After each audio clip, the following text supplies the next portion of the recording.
വിദ്യാഭ്യാസ നവോത്ഥാനം എടുത്ത് പരിശോധിച്ചാൽ ഈ വിദ്യാഭ്യാസ നവോത്ഥാനത്തിന് കേരളത്തിലെ ക്രൈസ്തവ സഭകൾ നൽകിയ പങ്ക് നമുക്ക് ആർക്കും വിസ്മരിക്കാൻ കഴിയില്ല. ഒരുപാട് തട്ടമിട്ട കുട്ടികളെ, ഒരുപാട് പൊട്ടുതൊട്ട കുട്ടികളെ, അവർക്കെല്ലാം വിദ്യാഭ്യാസം കൊടുത്ത പാരമ്പര്യമാണ് കേരളത്തിലെ ക്രൈസ്തവ സഭകൾക്കുള്ളത്.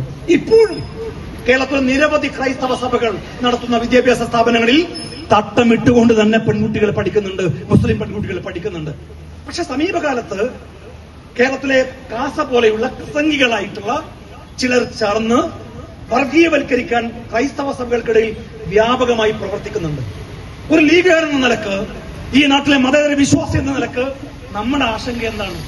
ഇത്രയും കാലമായി തട്ടമിട്ട പെൺകുട്ടികളെ പഠിക്കാൻ അവസരം കൊടുത്ത ക്രൈസ്തവ സഭകളിൽ ചിലരെങ്കിലും ഒട്ടുതൊട്ട ഹൈന്ദവ സമുദായത്തിൽപ്പെട്ട കുട്ടികളെ മതം നോക്കാതെ, ജാതി നോക്കാതെ പഠനം കൊടുക്കാൻ വേണ്ടി ഇത്രയും കാലം പരിശ്രമിച്ച ക്രൈസ്തവ സഭകളുടെ സ്ഥാപനങ്ങളിൽ ചിലതെങ്കിലും അങ്ങേയറ്റം വർഗീയവൽക്കരിക്കപ്പെടുന്നു എന്ന ആശങ്കയാണ് ഒരു ലീഗുകാരനുള്ളത്.